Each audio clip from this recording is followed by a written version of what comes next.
and thank you for being with us today. I was wondering about mental health services. I didn't hear you mention that, and I had asked the other school district that as well. So could you tell me a little bit about what mental health services you may or may not offer to your students and families? For the record, Kristen McNeil, Interim Superintendent. Thank you for the question, Senator.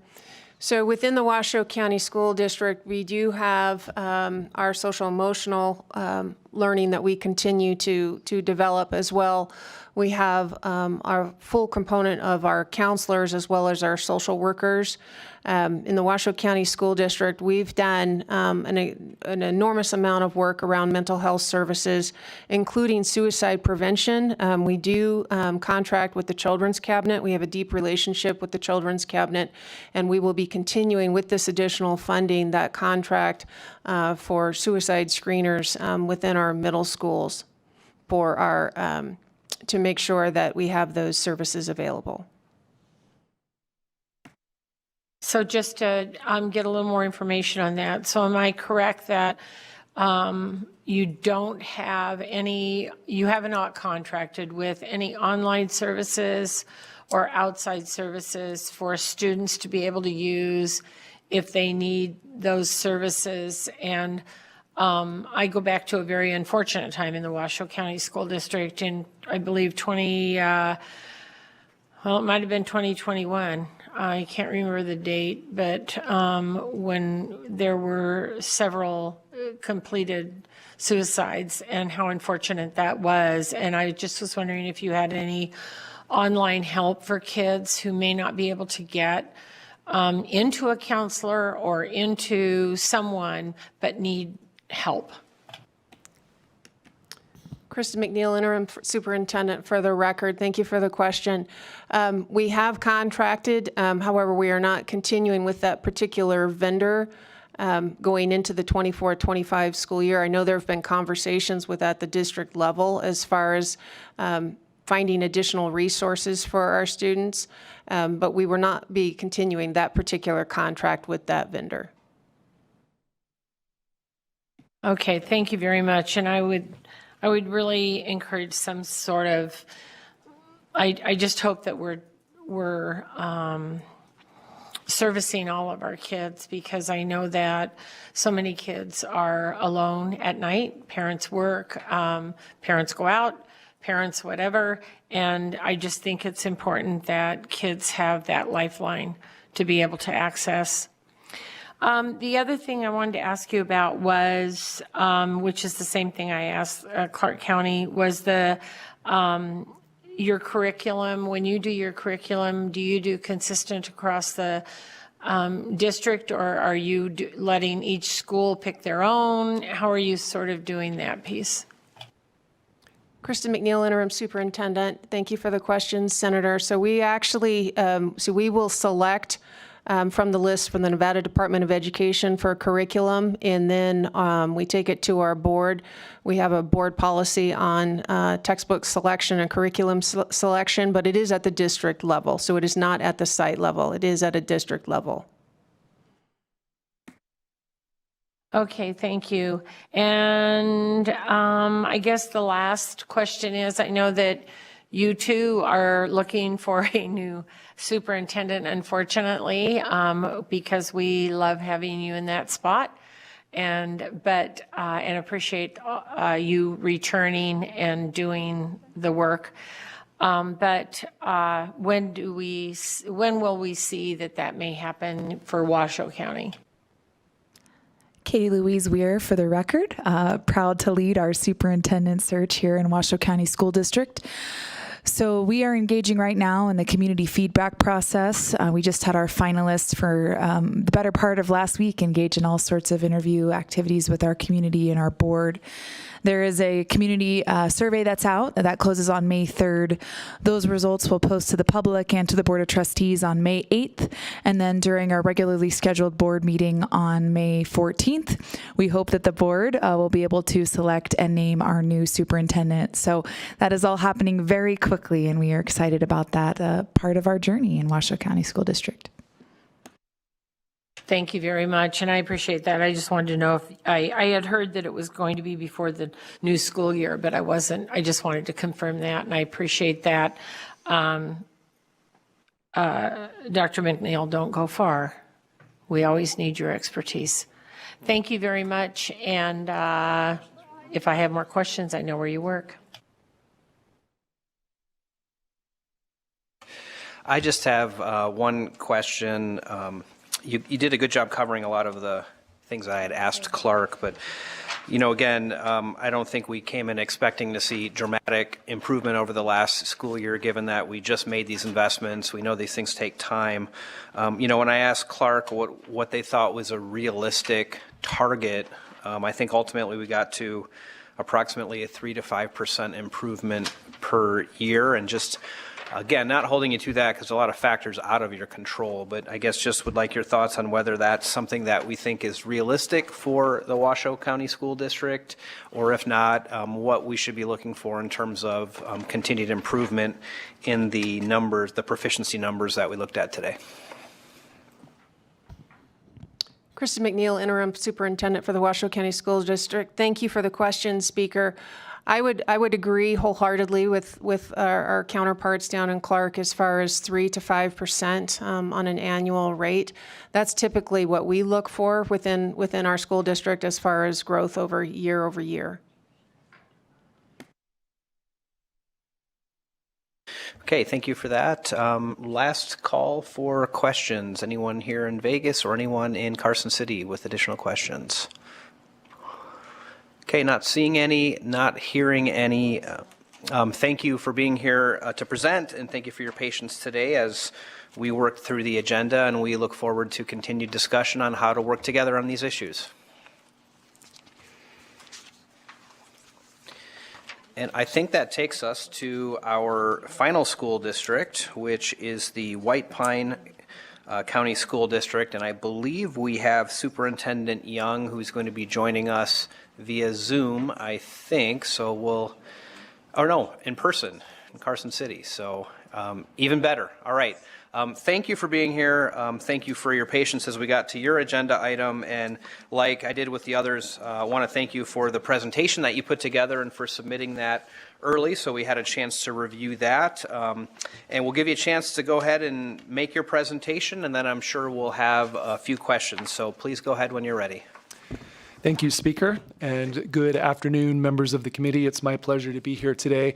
I did have an opportunity as I was carpooling across our great state this morning with Superintendent Teal from Lincoln County to catch a little bit of the presentations from the other entities when service was good, which wasn't all that often, as those of you who have driven to Ely from Reno or Vegas, either one, well know. So I appreciate the opportunity to be here and share some information about the White Pine County School District with you, and want to echo the thanks that my colleagues have expressed towards this committee, all of you as individual legislators, and of course the legislature as a whole, to invest in the young people of our state and the future of our state.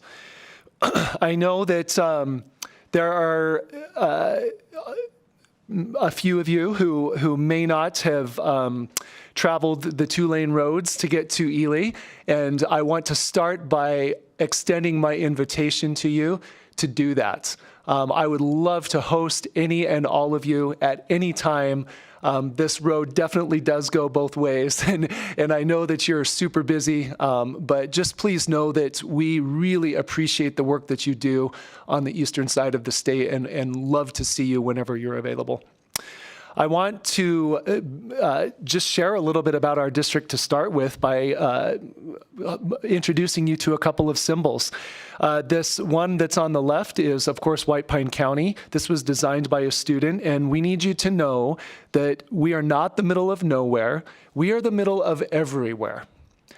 All of the exciting things are happening in White Pine County right now, and these roads represent some of our values and the positive change nexus that is right there in the center of White Pine County.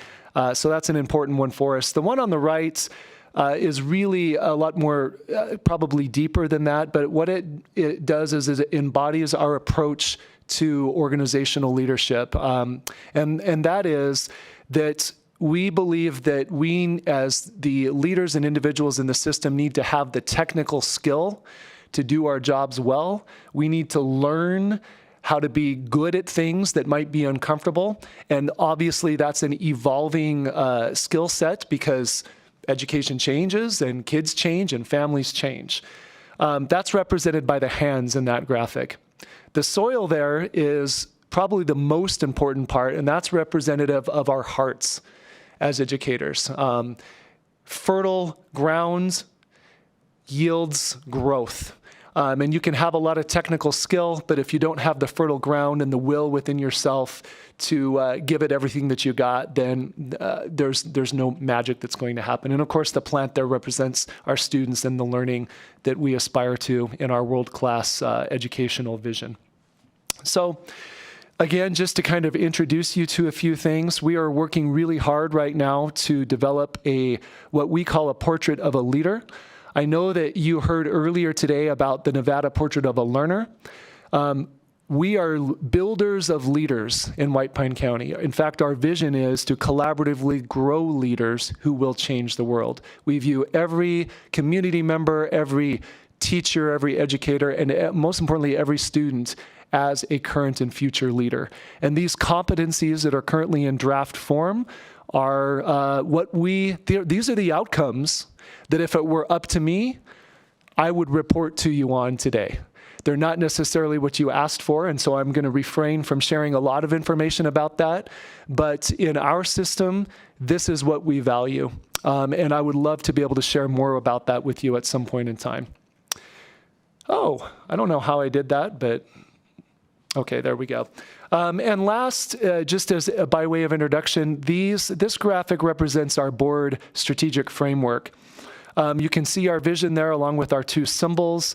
And in that funnel, and by the way, I am the district's graphic department, and I brought my team with me today too, so I feel a little bit lonely up here compared to Dr. McNeil and her amazing colleagues. But these bubbles represent the theories of action that we've identified together with our community, that as we focus on them and invest these funds that you have provided for us, along with the existing funds, that we will see movement towards this vision that I outlined for you just a moment ago. So these four bubbles, that's what make us tick. Everything that we do, everything that I talk about today has been aligned with one of those four bubbles that are in that funnel there.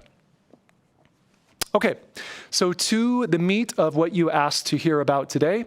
This is a snip from our CFO, Paul Johnson's, one of many, many spreadsheets. But you can see in column 1 was our fiscal year 23 budget aggregated together in the total PCFP general revenue. You can see that increases from about 16 million to 19.5 million for this fiscal year, representing a 22.5% increase. And then you can see in column number 8, the projection to go into fiscal year 24 of another increase of just about $1 million, representing about 4.6%. You can see how that is broken down in the categories of the PCFP, with the EL category, the at-risk category.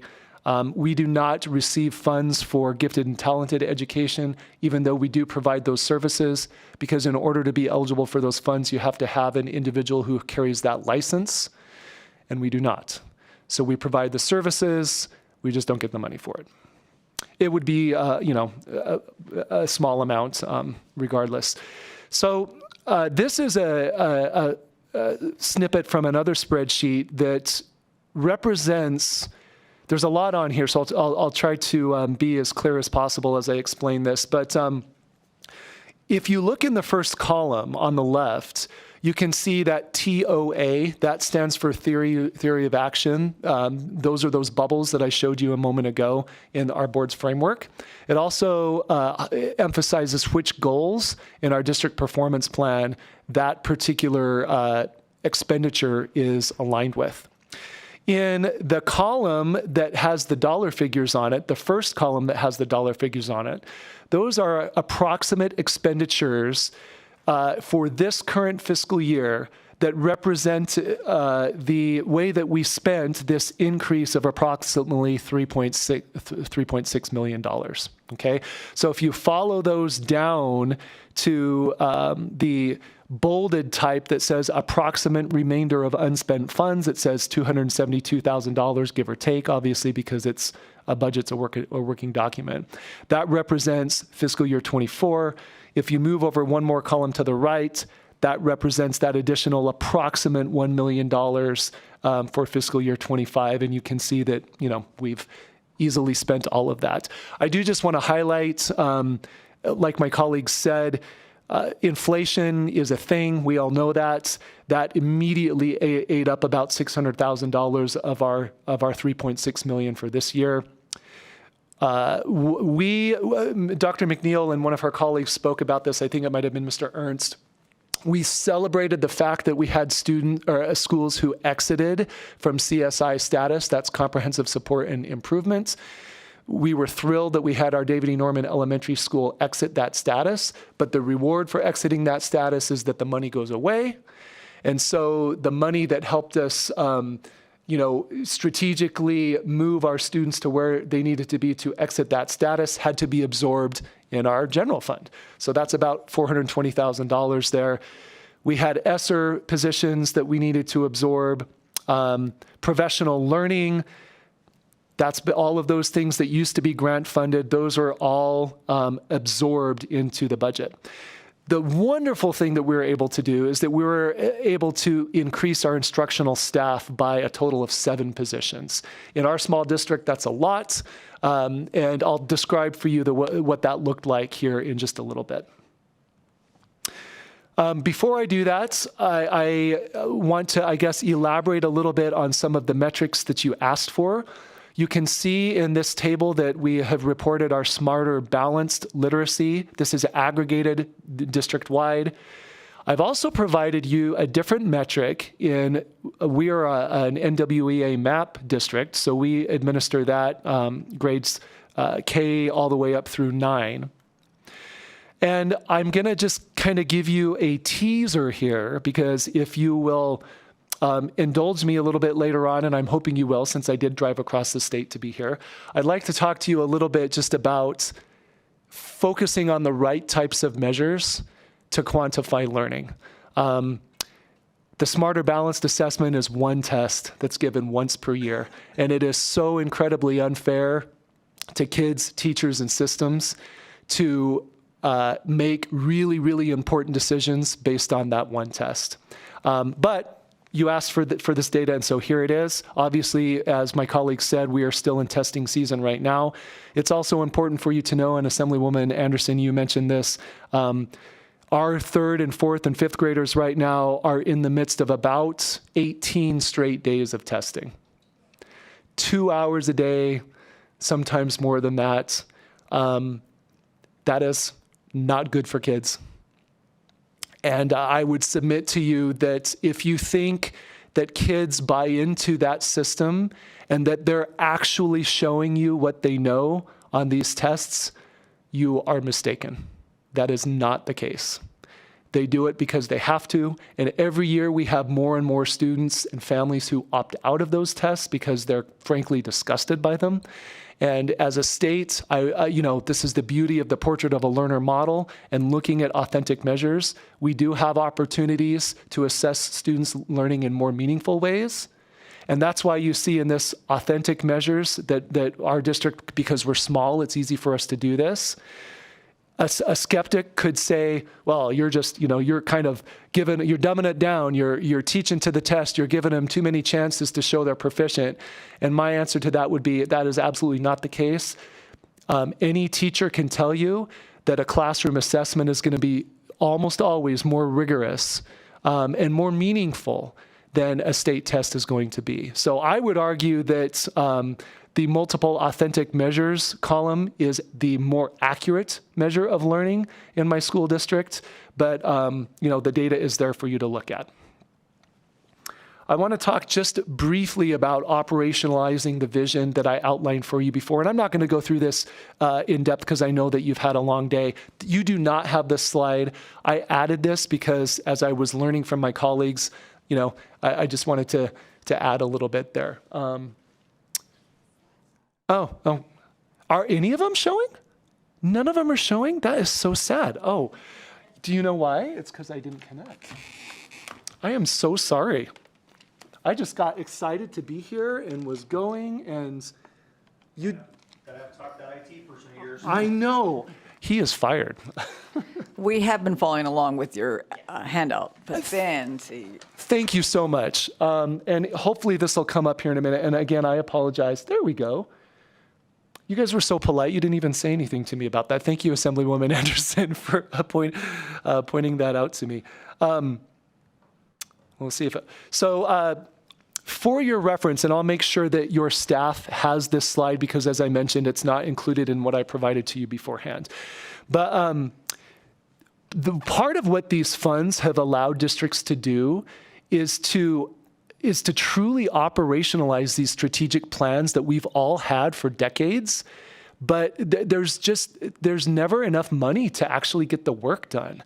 It costs money to do this stuff, to bring forth these visions. So I just wanted to show you, and I'm not going to click on these, but these links are here. I mean, pages and pages and pages of work that my instructional staff, my principals, our community have engaged in to try to define what does world-class literacy look like in White Pine County.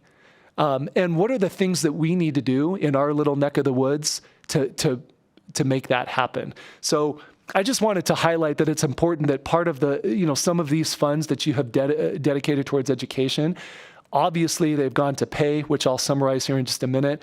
But for us, a huge part of this has been operationalizing these plans that we've had for years. And we just, we haven't had the resources to bring them to pass.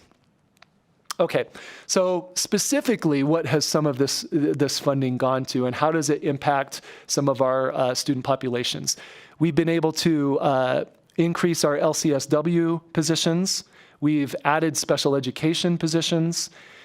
We provided additional Friday learning opportunities for all of our students throughout the school year. In-school intervention during the school day for students grades K through 8. Our 21st Century funds are spent in partnership with the Boys and Girls Club so that we offer wraparound services after school, before school, at lunch, on Friday, and during the summertime as well. We're super excited about this special education innovation grant that is going to help us with a person who is dedicated to transitioning our IEP students from life in high school to work-based learning experiences and other types of authentic ways to show their learning while they're still with us. And then an expansion of our work-based learning personnel. One of the things you asked for is an update on how the additional funding impacts graduation rates. So here's some data. I appreciate and honor that you have hopefully looked at this before today. There's some things in here that we're really, really proud of. There's some other things that we're still working on. Our graduation rate is decent. The goal is 100%, so we're not there yet. But I would like to call your attention to the dual credit completion column. 72% of our students who graduate this year will have earned some type of dual college credit. Our advanced diplomas are at about half of our students graduate with those. Our CCR diplomas, we haven't had as much traction on those yet. We're working with our students to try to figure out what they feel the barrier to pursuing that particular pathway is. And then straight from the NSPF, those first two columns on post-secondary preparation participation, that refers to the percent of students in our high schools who participate in either dual enrollment or some type of CTE program. And then the second column is the completion program, or the completion column, which we're really thrilled that we've made as much progress as we have on this. That means that 65% of our students are going to walk out with some type of CTE skills certificate that says, to an employer, I can do this. So we're pretty proud of those things. I mentioned some metrics that that could potentially inform you more about what we're trying to do than just kind of the traditional ones that I just showed you. So here are some of those. We really, in our authentic learning model, we really value the fine and performing arts. I know some of you know that I myself am in the classroom every day still. I'm a choir teacher, and you know what? There have been years when I've had 85 kids in my choir class. There's nothing that makes me happier than that. My goal is to have every single student who graduates participate in some type of fine or performing arts. Our STEAM Academy is at David E. Norman. We have about a third of our students who they give up their Fridays because we're a 4-day school week, so they come in on their own volition to engage in hands-on learning experiences on Fridays. Service-based learning, all of our graduates participate in community service. And it's not like rote community service, but they plan something that is going to be meaningful to the community. We're thrilled that they do that. All of our graduates also administer a senior portfolio presentation. We're working on student-led conferences. We believe that as students show in authentic ways how they know what they've learned to their families and to their communities, that they begin to own that. And rather than having that kind of imposed state test where they're like, who cares? They care about this. So we're at about half of our students doing that yearly right now. That's one of our ACing accountability goals. That will go up as the years progress. So just some other items for you there to look at. As I mentioned before, we added 7 instructional positions. We're super proud of our CTE offerings for being such a small school district. And to honor my CTE teachers, I need to call these out because we're so proud of them. Law enforcement, public safety, culinary, welding, agriculture, computer science, robotics, diesel tech, future teachers, auto technology, and health science. This is in a school district that has 1,300 kids. So we work hard on this, and our community just loves it. Enhancing the fine and performing arts. We really focus on transitioning kids into and out of high school. One of the classes that all of our seniors take is we call it senior achievement, but it's a senior seminar. They do their taxes. They do mock interviews with employers. They gather these authentic learning artifacts that they present to their committee. At the end of the semester, they balance a budget. They learn about credit cards and all these types of things that on social media you always see those posts that say, "Why didn't I learn this in high school?" And I always get to respond to those and say, "You did, if you came through White Pine." So proud of that too. You asked for information on financial related challenges and potential recommendations. To echo what my colleagues have shared, we definitely are nervous about the revenue forecast and what that will look like going into the next session. Is the funding going to be there to sustain this? I know that you're very, very well aware of that. Also, going back to the APA studies, and the Commission on School Funding's work, I know that Mr. Hobbs was here today talking about optimal funding. With this amazing infusion of dollars that you have provided, it's still far from optimal. And so how do we try to get to optimal so that we can see these incredible visions come to pass of our schools and our school districts? You may know this, you may not, but the weights in the PCFP, those are based on the state base. They are not based on each district's base. So that benefits, obviously, districts whose funding is on the low end of the district-wide or the state base average. It doesn't help so much different districts who are on the higher end of the state average. So I'm not saying it's right or wrong. It's just something maybe for the commission to continue to look at. Special education transfers, you heard about that earlier today. And I know Mr. Hobbs also talked about what does at-risk, what are all of the many, many factors, because there's like 75 or 80 of them that go into that at-risk definition. What's the appropriate percentile to set that at? And, the commission will continue to grapple with that. The last thing that I'll share as far as concerns, the background of my presentation is the 1913 White Pine Middle School campus. We also have a 1909 school, but this 1913 school is not ADA accessible. We can't do any construction on it because to do construction, you have to bring it up to code. And so if we knock down a wall, we're going to end up spending $40 million because we can't bring it up to code. There's asbestos in the walls. Last year, I brought a group of students to testify before the Senate Finance Subcommittee. I'm so proud of those students, which that, by the way, was a real authentic learning experience for them, and they did a terrific job. But I have a student who wrote an essay who said, "I am on my last leg, and so is my school." And she literally has one leg, and she hikes up these stairs every day to go to school. The fact that our school district hasn't been sued yet, and in conjunction that the state of Nevada has not been sued yet on this issue is something that I think needs to be thought about. The last thing that I think is real specific to what you asked for, I wanted to hit on salary increases. So with our general fund increases through the PCFP and working with our partners, we negotiated a 10% increase for all staff in year 1 of the biennium and a 5% increase on top of that in year 2. SB 231 added to that 6.5% in year 1 and another 1.5% in year 2. So over the course of the biennium, that works out to be close to 20% of wage increases. Our people deserve that and more. They work hard, and again, I just want to thank you. I know that my team back home, it has meant so much to them. It's been life-changing.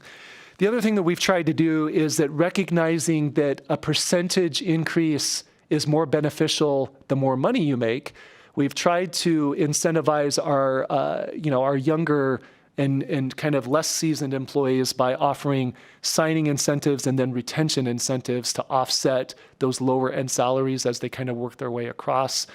So you can see what that looks like there, 4,000 year 1, 3,000, 2,000, 1,000 on down. We're also pretty proud that because we're a 4-day school week, we never ever take professional learning days away from instruction.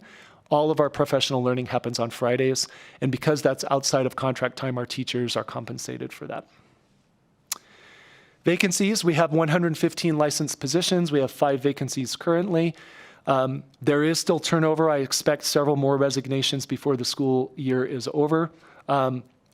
But we have a great group of teachers who are mentors, and they do a fabulous job of working with our new hires throughout the year to support them so that attrition level stays as low as possible. I also just want to highlight that when we survey our folks who leave, and you're hearing this, I know, from educators across the state, that they love education, they believe in the promise of education, but they're tired. And the interactions with parents can be very tense sometimes. Interactions with students can be rough sometimes. And those are reasons why people leave right now. These are ACing accountability metrics. I referred to these a couple minutes ago. I won't go over those, but if you want to talk about them, we definitely can. Because you're a subcommittee of the IFC, I just wanted to express my personal thoughts that counting everything is not always possible. This phrase is sometimes attributed to Albert Einstein. I don't know if he's the one who actually said it or not, but not everything that counts can be counted. And conversely, not everything that can be counted actually counts. And so because you're concerned with money, I know that counting things and looking at these metrics is very important to you. And I don't want to suggest that it's inappropriate because it's not. That's not my message. But what my message is that sometimes there are things that systems do that you can't quantify. And so we're 4 hours from Las Vegas, we're 5 hours from Reno. You can't quantify what it means to our middle school our 8th graders and our 5th graders, that we load them up on a bus with their teachers and parents and take them down to Nevada State College. A couple years ago, we brought them over to Truckee Meadows. You can't quantify that. The impact that that's going to have on a student, there's no way to count that. There's a couple other things on here, but I maybe want to give you some visuals that are more meaningful to me. Some of you are on my key communicators list, and I shared with you not too long ago that we had 11 students who were published in a scientific journal. I personally feel like requiring those students to sit down and take the Smarter Balanced Assessment is kind of silly. I mean, they've been published in a college, a scholarly peer-reviewed research journal. Like, we have college students whose goal of their thesis or their dissertation is to get published. And I have some 14-year-olds who did that. Don't you think they should be exempt from taking the state test? I also just wanted to share this amazing photo of my kindergarten STEAM students at David E. Norman. These students are learning to be scientists. You cannot quantify, you cannot count, and no test is going to measure the impact that this program has on these future scientists as they show up in their lab coats and they get down and dirty, they rip things apart, they blow things up. You know, their teacher, she had beautiful black hair not too many years ago, but she loves these kids and she shows up on Fridays and they have turned her, gray. But it's the most amazing thing. And you can't quantify these robotic students. These students this very week are in Dallas, Texas, participating at the World's Robotics Festival. They justify their reasoning, they problem solve. They have to work with people from across the world that they have never met in their entire lives as they're kind of forced teamed together to work against other teams. These are authentic learning experiences that every student in our state deserves access to and can have access to as we continue to move forward with this funding, and that are better ways to show what they learn than some of the kind of traditional metrics. I know I'm running low on time. I also just want to share, we had a really, really rough fall in White Pine. We had several deaths of students. We had several deaths of parents. It was really hard. And so one of those theories of actions that I showed you at the very beginning is partnering with families and communities. A second one is investing in student and staff safety and well-being. Those are two of our big theories of action. But it's hard to quantify those things. Okay, so last Friday we hosted an event. We didn't know how it was going to go. This was put together by our juvenile probation office, our 7th Judicial Court district judge, my staff, some of our mental health professionals. And it was a chance for people to come together and celebrate the idea of belonging, to take a pledge, to celebrate student art, to understand the various resources in rural Nevada that are available for people who are struggling with their mental health, and to say that we are doing this together. It's not the county's job to solve this. It's not the school district's job to solve this. It's not a family's job to solve this. It's our job. We are in this together. And so there's a flyer on this here. You see a couple of murals that our students created and were commissioned. This one with the heart on it, that was our winning mural, and that's going to be commissioned on Economy Drug, which I know Senator Dondero Loop is a frequenter of Economy Drug. That'll be on the eastern side of the building there, commissioned by a professional artist in response to some of these tragedies. And I would just again submit to you that there's no way for me to quantify the impact that these events have had on our community and on our students. It changes lives, and that's what education does. You can't always count it, but it changes lives. And Chair Yeager, if I respect, obviously, that I'm here as a guest. If you're willing to give me another maybe 5 minutes, I would just love to share a few thoughts on accountability. If not, I promise I'm not offended because I know you all have had a long day. And the slides are there for you if you all want to review them.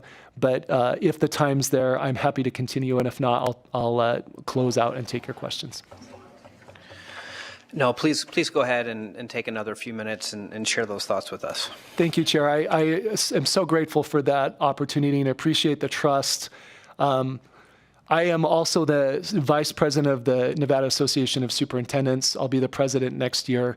And so I do speak and share these thoughts through extensive conversations with my colleagues and folks around the state.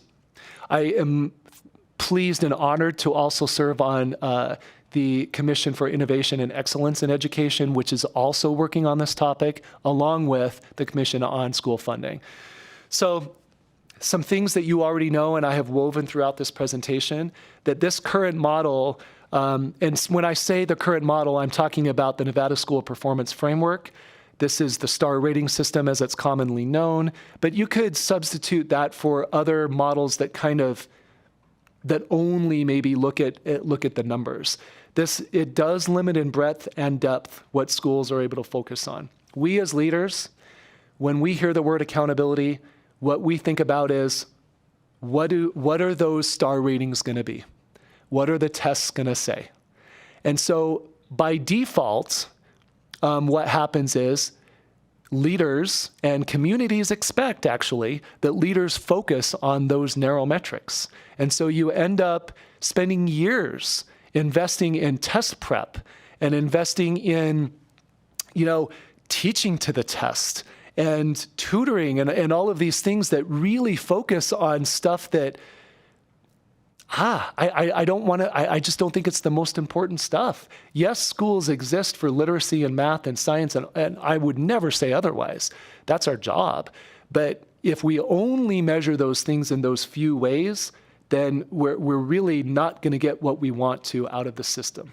You've heard that saying that the system's perfectly designed to get the results that it gets. And I think that's where we're at right now. We're looking for specific things in that accountability model, and it's a struggle to get there. It's a struggle with those measures, but that's what people are going to focus on if that's what is continued to be expected. So I think that the portrait of a learner, I believe that you heard about that a little bit this morning. That is a much broader and I would say also deeper, and it's a more meaningful, it's a more authentic vision of learning. I support 100% what Superintendent Ebert and the Knowledge Works crew are doing with that. The challenge is going to be, like I was talking about at the beginning of my presentation, operationalizing that so that we can focus on the right things and kind of liberate our schools from focusing on some of these more archaic things that just maybe aren't that helpful. I want to point some research here, and I mentioned this earlier locally, this concept of invested leavers. This is from Glazer in his 2018 study. This refers to experienced, competent teachers quitting the profession as their resistance to testing policies and their intrusion on effective learning practices. And I would submit, Assemblywoman Anderson and Senator Dondero Loop, I would imagine that you know people like that by name who are there and who have done this and who are going to do this because they are so frustrated with the way that the system is right now. We have long measured the outputs. We should measure the outputs, but I would suggest that we should change the way that we do that. Earlier today, one of the snippets that I caught from Senator Cannizzaro, which I really appreciated, was she talked about how each individual child is different, and each child is going to show learning in a different way. Teachers do a great job of differentiating the input, which is the method of instruction. But you know what is never differentiated is the way that learning is measured. It's measured in one way. It's measured on that test. And do you know what the day that schools look most like factories is? It's testing day. They surrender their phones. They file in alphabetical order. They move from here to here to here to here. There's no flexibility. You can't use the bathroom.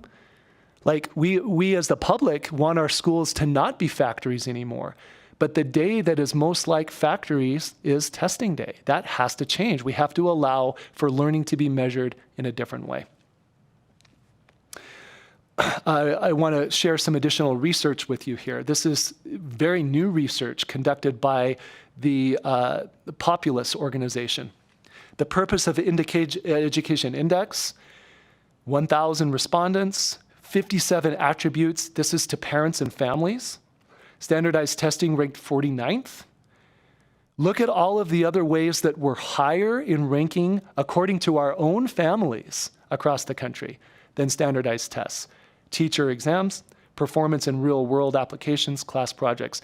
Parents value all those things more than they value that test score. Yet that's what we focus on as a system. Yeah, you get the gist, right? I don't want to beat the horse too much here. Some of you have attended some workshops with the National Center on Education in the Economy. They're facilitating the Commission on Innovation and Excellence. This is their worldwide research about the types of things that employers value in our graduates. There's always a little bit of a pause here because can you locate what we would normally consider schools to be primarily responsible for? Does anyone see that on that list there? That's number 16, right? Yeah. So look at all of the things that that employers are valuing, and this isn't to say that reading, writing, and math are unimportant. I am the furthest. That is not what I believe.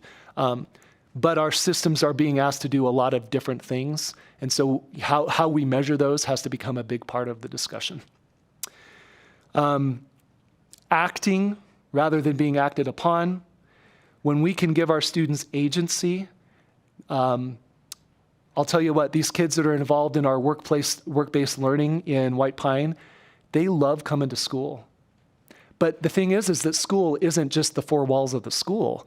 You know, they might be on campus until noon, and then they spend the rest of their day in their work-based learning. I know Superintendent Workman has shared with a number of you his turkey farm, and it's phenomenal. Incredible types of learnings that are never going to be measured, you know, and kind of counted in the way that we would normally count things. I'll close out with this because I want to allow for questions. So the bold section here, this is Zhao. This is a little dated. It goes back to 2012, but by any account, what policymakers have put in place in American schools is precisely what is needed to cancel out students' desire for creative and entrepreneurial talents. That resonates with me so much. You guys, most of you know me. I was born and raised in Nevada, lifelong Nevada resident, born and raised in White Pine, graduated from White Pine High School. My mom was a teacher on the staff, for crying out loud, when I graduated. I believe in public education in Nevada. It is not a job for me. It is my passion. It's my calling. And I would just continue to urge this committee and all of our leaders, all of us as a team, as we work to make the system better, to expand what we currently look at as what is possible for the system, and to empower schools, empower leaders to innovate in some of the ways that I've described today, because people will run with that. When they won't run is when they feel like they have to be in that box of, well, I'm going to be held accountable for what my Smarter Balance scores say. I'm going to get fired if those don't improve, you know. And again, not to say that literacy is important. That has to improve. We just need to look at measuring it in a different way. So with that, I'll kind of skip through this other stuff and give you a scenic view of Mount Wheeler, 13,000 plus feet there in White Pine County. And again, extend to you the invitation to please come out to the eastern side of the state and spend some time with us, spend some time in some of our schools. We appreciate you so much, and thank you. Thank you so much, Superintendent. Appreciate those remarks. You've certainly given us a lot to think about, and I'll just quickly tell you, because it's in line with what you talked about, I had the opportunity to attend an artificial intelligence conference over the weekend out at Stanford University, and we heard from a couple of executives over at Google. And one of the questions that was asked of, really the person working on artificial intelligence, one of the conference attendees said, well, what should we be teaching in our schools right now to prepare for the future? And, the Google exec said, well, you got to be careful about this, because like 10 years ago, I would have said coding, but now machines do the coding and they do it 1,000 times faster than a person can do it. And, he really said, exactly what really is the top 10 current core top skills in the information you provided, which was analytical thinking, creative thinking, the ability to adapt, self-awareness, attention to detail, active listening. So really much in line with what you told us today. So I think that's certainly timely as we look forward to what is a very interesting future that we're all facing technologically and otherwise. So no question there, but just wanted to share that with you because it really is in line with what you talked about. I know we do have a few questions for you. I believe Assemblyman Gray has a question in Carson City, so we'll start up there and then we'll come down to Las Vegas. Sorry, Mr. Chair, I don't have a question, but, hey. Okay, I might be a little behind on my messages in terms of who has questions, but let me stay up in Carson City. Assemblywoman Anderson or Senator Titus, do you have a question? I do, and although I realize that thank you, Mr. Chair. Thank you for making the presentation, and thank you for the drive. And again, I always love seeing that picture of those kindergartners or first graders. I realize that your central office is a little bit smaller, but in trying to be consistency, what exactly is the percentage that is utilized for the central office for services provided that are not directly related to helping students? Absolutely. Thank you, Assemblywoman Anderson. Adam Young, for the record.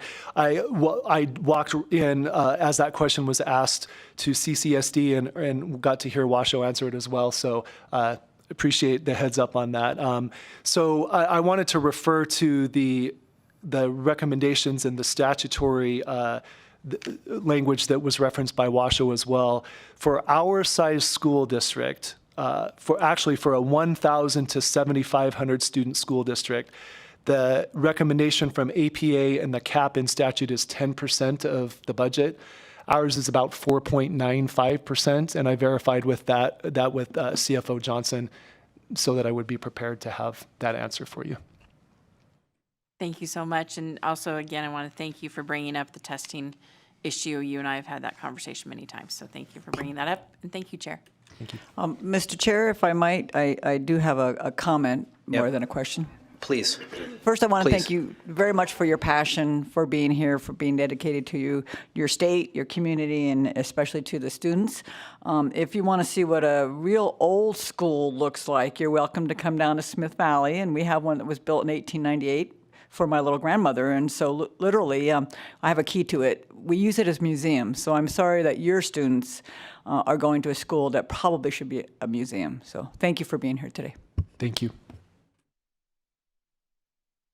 Okay, we'll come down to Las Vegas. Do we have questions down here for Superintendent Young? Senator Dondera Loop, please. Thank you very much, and good to see you, Superintendent. Just the same question that I asked the other school districts, and that is, what products or support do you have in place for mental health? Thank you, Senator. Adam Young, for the record. I alluded to this a little bit ago, and so I'll elaborate on it just a little bit. But specifically, we have invested in highly trained and community, like non-transplants, I guess you could say, with our LCSWs. This is bizarre to say, but in our small county, I employ 3 fully licensed and certified LCSWs, which I know that there are other districts larger than mine who are having a hard time just getting one. So That is one answer to that, Senator. The other thing that I want to highlight is we have a partnership with parentguidance.org. And I don't know if you're familiar with that organization or not. They're relatively new in kind of the vendor lineup across the country. But what that service does is that it allows a couple of things. They do webinars for our parents, really anyone in the community. You don't even have to be a parent. The mayor could log on if he wanted to. But so we've had webinars this year on screen time and anxiety, on processing through grief, on depression. These are webinars that parentguidance.org hosts. They are virtual, so people log in, you participate. They do a really great job of kind of making it interactive and meaningful for the individuals who participate. Also, what we get through parentguidance.org is we get coaching for our parents, and it's anonymous. I, as the superintendent, and none of my staff ever find out who is asking for coaching. But through this service, they're partnered with a coach and a family. It's free to the family because we pay for it. But they can have as many sessions or as few sessions as they want to try to get really, really specific feedback about how they can work with their young people. The reason why that's important in a small community like ours is that the stigma of mental health, I mean, we know that that's there everywhere, but it's really there in a small community where your therapist is also someone you see at the grocery store and, you see it Sunday at church, and like that is really hard for people. And with our two main employers being mining and law enforcement, that stigma is I think even more prevalent. So it's important to have that anonymous service for families to use that. So Senator, those are just a couple of supports that are available. I can continue to elaborate if you'd like, but those are, I would say, the two big buckets that we're using right now. Thank you very much, and I appreciate you being involved in the Commission on Innovation and Excellence for Education and the other projects that you are involved in. I appreciate you representing not only the superintendents but small counties, so thank you very much. Thank you. Any additional questions? I don't see any additional questions. Superintendent Young, I want to thank you for driving across the state and for presenting in Carson City. And we look forward to continuing to have the discussion with you about education policy, accountability, and infrastructure needs in White Pine County. Thank you, Speaker. It's been a pleasure to be here, and thank you to the committee. We appreciate you. Thank you. So at this point, we will close agenda item number 5, and that's going to take us to agenda item number 6, which is our second round of public comment. If there is anybody left in person who'd like to give public comment, please come forward here in Las Vegas and in Carson City. I don't think we have anybody left in Las Vegas unless someone's hiding behind that pole. I don't see anybody. It doesn't look like anyone's coming forward in Carson City. BPS, could we go to the phone lines just to make sure there's not somebody there for public comment, please? Thank you, Chair. The public line is open and working. However, there are no callers at this time. Thank you, BPS. That will conclude agenda item number 6. Just want to say a word of thanks to the committee members who sat through this and to staff as well, who, as always, did a great job getting us prepared. I think we did okay for the first time that we've ever done this meeting, and look forward to having another one sometime later in the year. So thank all of you. Have a great night. Go Knights go, and this meeting is adjourned. Thank you, Chair.